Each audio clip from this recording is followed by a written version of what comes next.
Assalamualaikum warahmatullahi wabarakatuh. Salam sehat, sejahtera, bahagia, dan sukses selalu. Amin. Alhamdulillah, perkenankanlah pada kesempatan yang berbahagia ini, saya memperkenalkan diri, nama Dr. Randa Istiqomah MSI.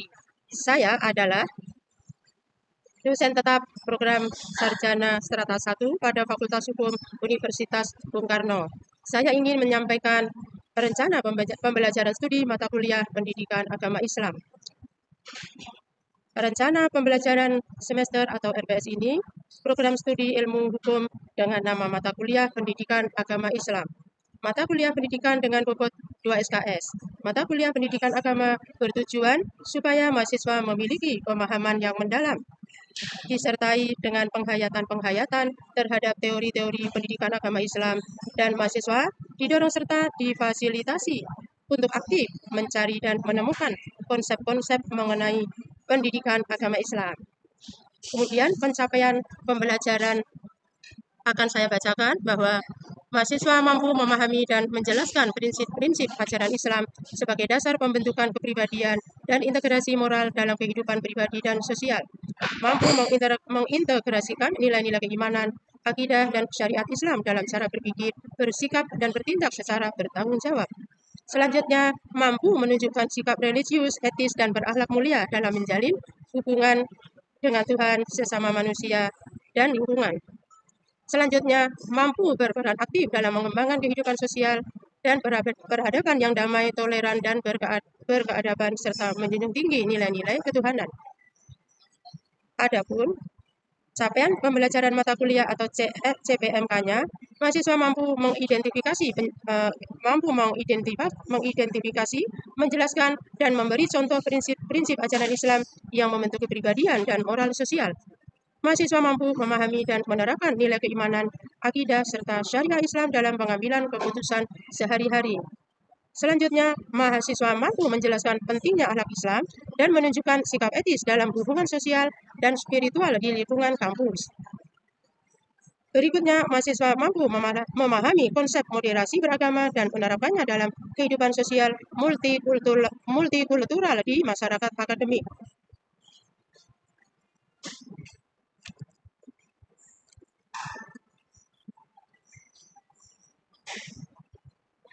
Adapun deskripsi singkat mata kuliah pendidikan agama berisi, mata kuliah ini membahas prinsip-prinsip dasar ajaran Islam yang meliputi aspek keimanan, akidah, syariah, akhlak, serta peran Islam dalam membentuk kepribadian, etika sosial, dan peradaban.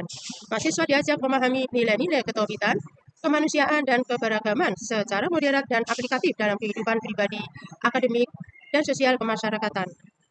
Melalui pendekatan reflektif dan kontekstual, mata kuliah ini bertujuan menumbuhkan pemahaman keislaman yang integratif, sikap religius yang toleran, serta kontribusi aktif dalam menciptakan kehidupan yang berkeadaban dan menjunjung tinggi nilai-nilai ketuhanan.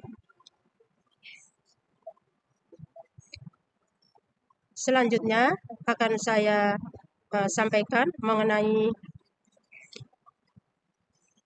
pembahasan di dalam pertemuan 1 sampai ke 14.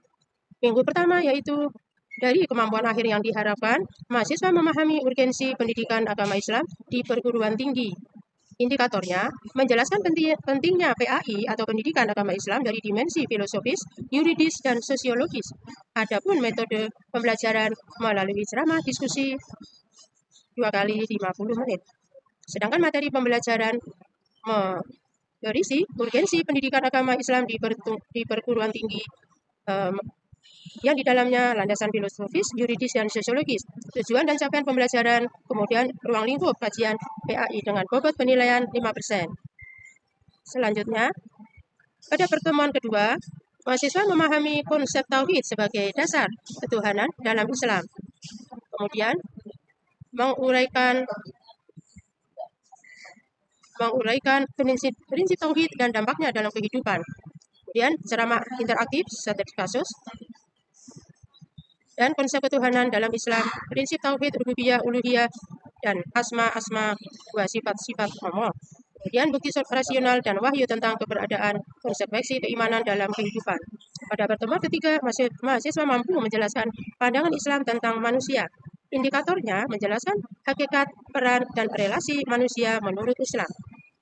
Kemudian, selanjutnya mengenai materi pembelajaran manusia dalam pandangan Islam, kemudian hakikat dalam kedudukan manusia, tugas khalifah dan hamba, kemudian relasi manusia dengan Tuhan, sesama, dan alam. Adapun pertemuan yang keempat, pembahasannya mengenai mahasiswa memahami capaian yang diharapkan, yaitu mahasiswa memahami fungsi agama dalam kehidupan manusia. Indikatornya menjelaskan definisi, unsur, dan peran agama serta relevansinya. Adapun pembahasannya berisi mengenai agama dan keberagamaan, konsistensi keagamaan, definisi unsur dan fungsi agama. Selanjutnya, kebutuhan sosial, kebutuhan spiritual, dan konsistensi keagamaan. Kemudian Islam sebagai rahmat bagi semesta alam. Selanjutnya, pertemuan yang kelima mengenai mahasiswa memahami kedudukan Al-Quran sebagai sumber ajaran Islam. Indikatornya menjelaskan struktur, fungsi, dan sejarah Al-Quran. Adapun pembahasannya mengenai Al-Quran sebagai sumber ajaran Islam, struktur, karakteristik, dan fungsi Al-Quran. Berikutnya, kedudukan Al-Quran dalam kehidupan. Yang terakhir yaitu sejarah wahyu dan kodifikasi mushaf. Dan pada pertemuan ke-6, mahasiswa memahami kedudukan hadis dan konsep ijtihad dalam hukum Islam. Indikatornya menjelaskan fungsi hadis dan peran ijtihad masa kini. Isi pembahasannya, hadis dan ijtihad sebagai sumber ajaran Islam, jenis dan fungsi hadis, kemudian relasi hadis dengan Al-Quran, selanjutnya konsep ijtihad dan dinamika kontemporer. Dan pada pertemuan yang ke-7, sebelum UTS, mahasiswa memahami prinsip dasar akidah Islam dan pengamalannya.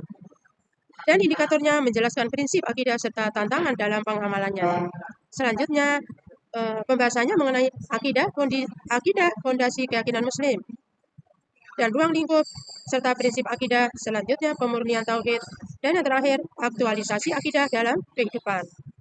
Kemudian pertemuan ke-8 adalah UTS atau ujian tengah semester, di mana UTS ini bernilai 20%.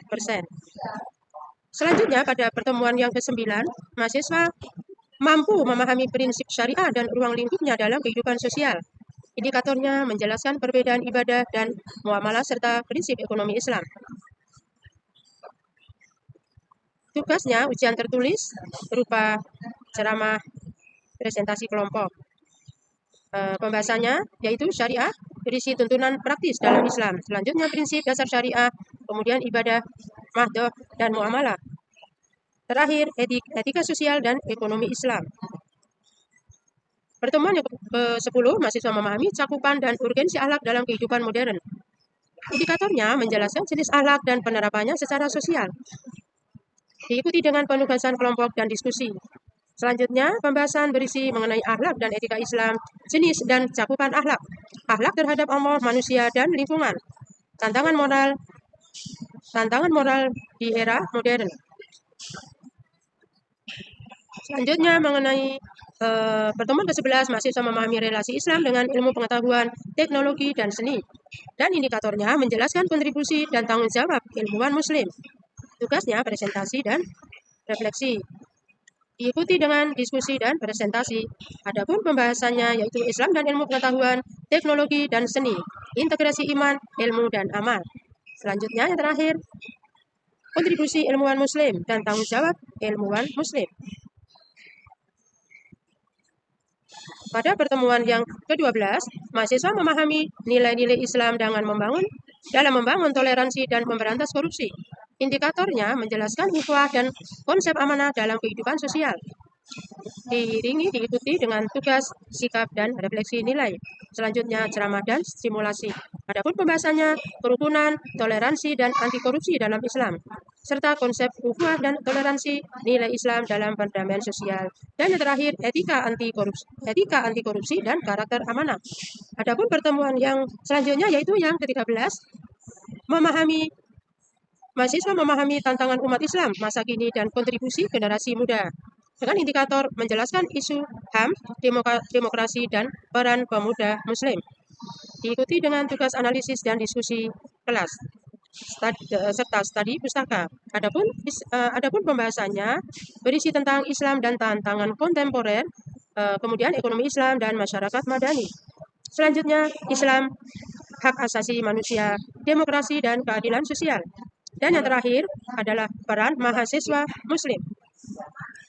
Dan pertemuan yang ke-14 yaitu ujian akhir semester, yaitu menyusun refleksi tertulis yang terintegrasi dengan keilmuan masing-masing. Dinamakan tugas akhir refleksi yang berisi penugasan individu melalui bimbingan. Kemudian pembahasannya review seluruh materi pembelajaran pada minggu pertama sampai ke-13. Demikianlah deskripsi mengenai RPS yang saya sampaikan. Berikutnya yaitu micro teaching. Assalamualaikum warahmatullahi wabarakatuh. Waalaikumsalam warahmatullahi wabarakatuh. Selamat siang teman-teman. Alhamdulillah pada hari ini, hari yang cerah, kita dapat bertemu kembali pada pertemuan mata kuliah pendidikan agama Islam yang ke-9. Temanya yaitu konsistensi keagamaan. Nah, di dalam konsistensi keagamaan ini bisa kita pahami uraian-uraian pembahasannya bahwa makhluk Tuhan yang dinamakan manusia ini adalah sosok yang unik. Dia dapat melebur dirinya ke dalam kehidupan yang lebih baik jika dia dapat merespon dengan cerdas kehidupan di sekitarnya. Jadi memang lingkungan itu sangat mempengaruhi apa yang dia peroleh. Karena manusia adalah makhluk yang berakal, makanya dia dinyatakan sebagai makhluk yang sempurna karena dia berakal, sosok yang unik seperti itu. Nah, kemudian manusia itu adalah sosok yang diciptakan mampu sepenuhnya menyatakan realitas yang ada, bahwa hal itu melalui akal sehatnya dia dapat menyatakan bahwa itu baik, hati nuraninya murni, itu baik, dan itu adalah buruk, mana yang halal, mana yang haram, dia baik. Bagaimana supaya sikap konsisten seseorang terhadap agamanya itu melalui pengakuan hati nurani tersebut dengan baik, maka perlu kita pahami langkah-langkahnya. Ada 5 langkah yang dapat kita peroleh di dalam khusus materi konsistensi dalam beragama ini. Yang pertama yaitu pengenalan, kemudian pengertian, yang ketiga penghayatan, yang keempat pengabdian, yang kelima yaitu pembelaan. Itu terangkan satu persatu, perhatikan dengan baik. Jika seseorang, bagaimana kita dapat mengenal agama kita dengan baik? Di sini seseorang harus mengenal jelas agamanya sehingga bisa membedakannya dengan agama lainnya. Hal ini dilakukan dengan mengetahui ciri-ciri dan cabangnya seperti itu dalam sebuah agama. Jika seseorang menyatakan atau dia mengetahui bahwa agama itu sama, nah itu berarti dipastikan dia tidak mengenal satu agama dengan agama lainnya. Seperti itu. Kemudian mengenai pengertian, bahwa ajaran agama pasti memiliki landasan yang kuat. Bagaimana landasan yang kuat itu? Mengapa suatu ajaran agama itu diajarkan? Apa faedahnya buat pribadi maupun masyarakat? Bagaimana dia dapat membawa atau memimpin dirinya menjadi lebih baik di tengah masyarakat? Karena apa? Masing-masing bagi antara kita dalam hidup beragama yaitu sebagai pemimpin. Tuhan sudah menyatakan itu. Rasulullah SAW sendiri menyatakan bahwa kullukum ra'in wa kullukum an ra'iyatihi, bahwa masing-masing kamu adalah pemimpin dan masing-masing kamu akan ditanya mengenai apa yang sudah dia pimpinkan dahulu ketika di dunia. Jadi kita di dunia ini tidak sembarangan, tetap bertanggung jawab, tetap bebas melaksanakan apa yang bisa kita laksanakan, tetapi ingat bahwa apapun amal yang baik maupun yang buruk dicatat oleh Tuhan kita, dan itu akan menjadi pertanyaan di sana. Nah, kita berharap agar kita nanti meninggal dalam keadaan baik, atau ada istilahnya husnul khotimah itu berakhir dengan kebaikan. Kita karena tidak akan pernah tahu kapan akan meninggal. Tuhan Maha mengatur, Tuhan Maha mencatat, Maha memegang jiwa seseorang di tangannya. Karena ketika kita berkegiatan dalam keseharian, mewajibkan diri rutinitas berdoa, bangun tidur sudah bersyukur, mau ucap puji Tuhan atau alhamdulillah, seperti itu ya. Kemudian mau mandi, ada doanya juga. Masuk kamar mandi kan apa? Di dalam kamar mandi ada setan. Di mana tempat-tempat setan? Di kamar mandi, tempat-tempat yang kotor atau sampah, pembuangan sampah. Kemudian di mal-mal, di saat ini mal ya, dulu namanya pasar-pasar. Kenapa? Pasar adalah banyak setan, di situ banyak kedustaan seperti itu ya. Nah, seperti itu. Kemudian yang ketiga saya sampaikan, sesudah kita mengenal, mengerti agama kita dengan baik, perlu dilakukan penghayatan yang lebih dalam. Karena disebut langkah yang berikutnya ketiga, yaitu penghayatan. Seperti itu ya. Mengenai penghayatan ini, dalam suatu ajaran agama lebih tinggi nilainya dari sekedar pengertian. Apa yang dimaksud dengan penghayatan berikutnya? Ajaran yang hidup dalam jiwa mencerminkan sebuah kesatuan yang tak terpisahkan antara agama dan kehidupan. Artinya apa di sini? Mengapa disebut tak terpisahkan antara agama dan kehidupan? Dengan penghayatan yang mendalam seseorang dalam mengamalkan ajaran agamanya, dia semakin yakin, imannya semakin meningkat, semakin tinggi bahwa Tuhan itu ada, Tuhan itu Maha Kuasa, Maha mendengar doa-doa kita, Maha mendengar doa-doa kita, sehingga kita pun dengan tulus ikhlas menjalankan nilai-nilai keagamaan sehari-hari. Yang sholat, yang beragama lain, mungkin yang ke gereja pun akan tulus ikhlas.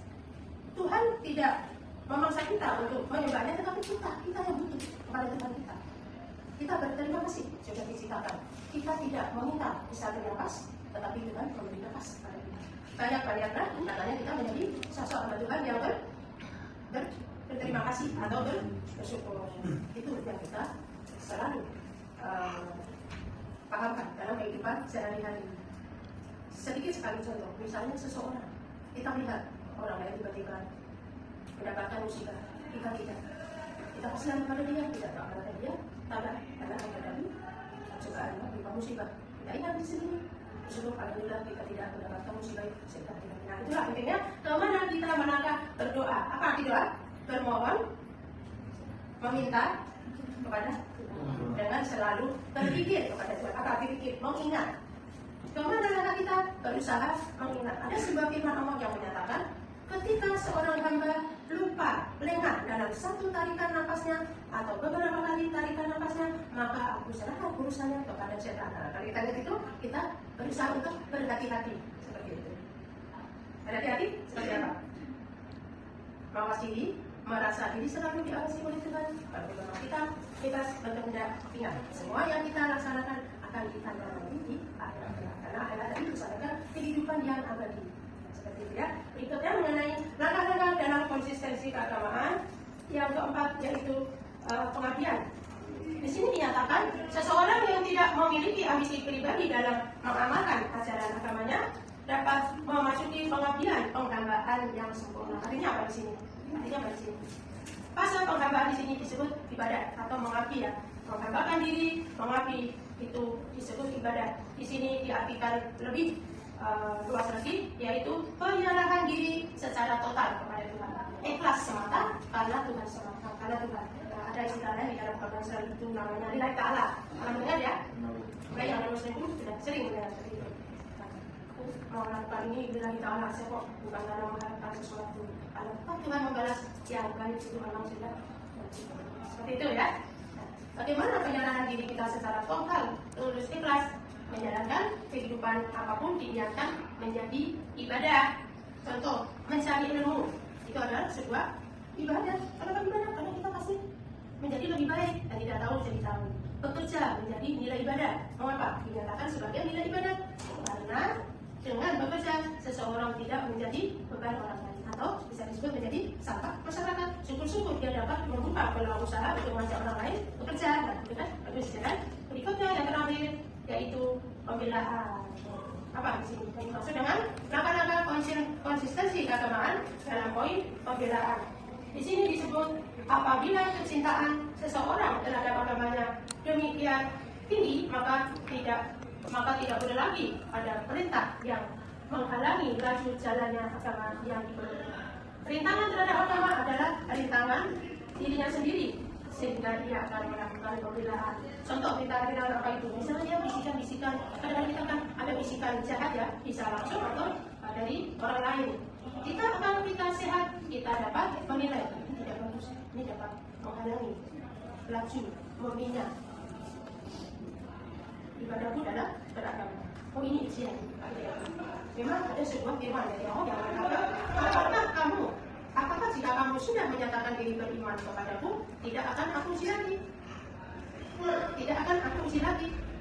Sedangkan aku belum tahu siapa di antara kamu yang terbaik amalnya. Itu di sini. Semakin di situ kita dapat pahami, semakin kita meningkatkan kualitas ketaatan kita kepada Tuhan, maka Tuhan akan menguji kita.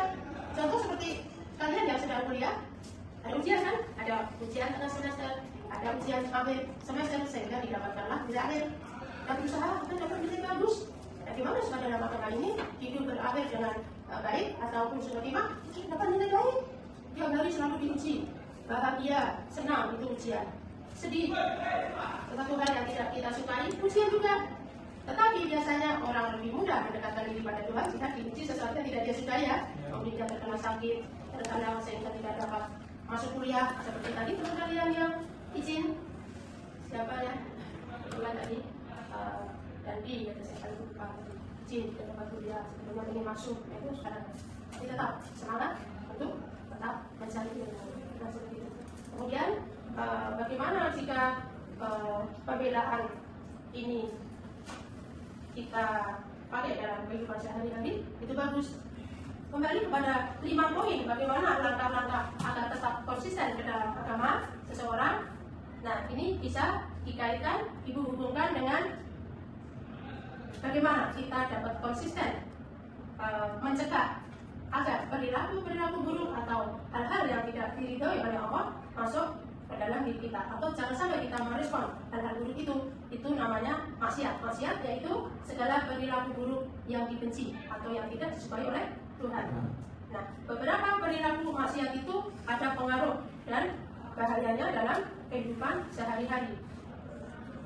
Mari kita perhatikan apakah pengaruh dan bahayanya maksiat atau segala perilaku yang dapat menimbulkan dosa ini. Kita dapat mencegahnya. 1. Maksiat dapat menghalangi ilmu pengetahuan. Maksiat dapat menghalangi terbukanya pintu-pintu rezeki. Maksiat dapat menimbulkan jarak dengan Tuhan sehingga Tuhan enggan memberikan rahmat dan ridho-Nya kepada kita. Yang keempat, maksiat dapat menjauhkan pelaku dengan orang lain. Kemudian maksiat dapat menyulitkan berbagai urusan. Kemudian yang ke-8, maksiat dapat memperpendek umur. Nah, takut kita. Kalau umur panjang, tetapi selalu berbuat baik. Yang terakhir, maksiat dapat menimbulkan maksiat lain. Sekian dahulu yang Ibu sampaikan, nanti bisa dilanjutkan kembali. Baiklah teman-teman, selanjutnya Ibu akan sampaikan 1 atau 2 pertanyaan terkait materi yang sudah Ibu sampaikan tadi. Kalian sudah paham semua? Sudah. Terima kasih.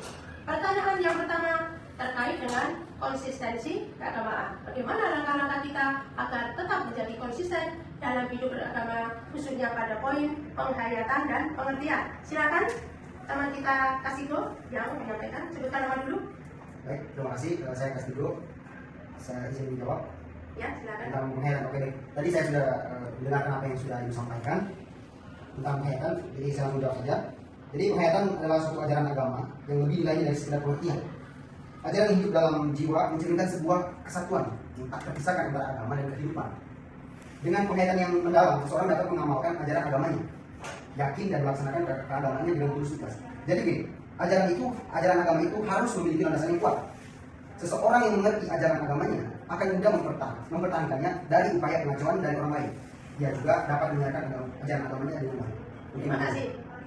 Baik sekali jawabannya, kalian sudah mendengar tadi ya. Berikutnya untuk pertanyaan yang kedua, Ibu sampaikan salah satu teman kita, apa yang dimaksud dengan bahaya dan pengaruh maksiat. Itu sangat banyak sekali dalam diri kita sebagai orang beriman sehingga tetap menjaga konsistensi kita dalam hidup beragama. Tolong sebutkan beberapa bahaya dan pengaruh maksiat dalam jiwa, diri, dan hamba Allah di muka bumi ini. Silakan. Siapa? Perkenalkan, saya Faye, izin menjawab. Tadi dari penjelasan Ibu, saya tangkap 3 poin dari bahaya maksiat ini. Yang pertama, maksiat dapat menghalangi ilmu pengetahuan. Pengertiannya, ilmu adalah cahaya yang dipancarkan ke dalam hati. Sedangkan maksiat dalam diri kita dapat menghalangi dan memadamkan cahaya tersebut. Kemudian yang kedua, maksiat dapat menghalangi terbukanya pintu-pintu rezeki. Yang ketiga, maksiat dapat menimbulkan jarak dengan Tuhan atau Tuhan enggan memberikan rahmat-Nya. Nah, cukup 3 poin saja. Ibu akan jelaskan apa dimaksud dengan maksiat dapat menghalangi ilmu pengetahuan. Apa yang dimaksud? Bahwa ilmu adalah cahaya atau nur yang dipancarkan ke dalam hati seorang hamba yang beriman. Sedangkan maksiat atau perilaku buruk atau alat-alat buruk itu akan menghalangi dan memadamkan cahaya tersebut. Makanya tidak heran ketika seseorang sangat sulit sekali menerima hidayah-hidayah Allah melalui ilmu-ilmu pengetahuan atau nilai-nilai keagamaan atau dia lebih paham. Sudah berkali-kali contoh seseorang diingatkan tetapi masih juga sulit. Nah, itu ujian juga buat dia. Dia harus observasi diri. Mengapa ya aku kok sulit sekali menerima petunjuk atau saran dari dosen atau dari teman atau dari keluarga.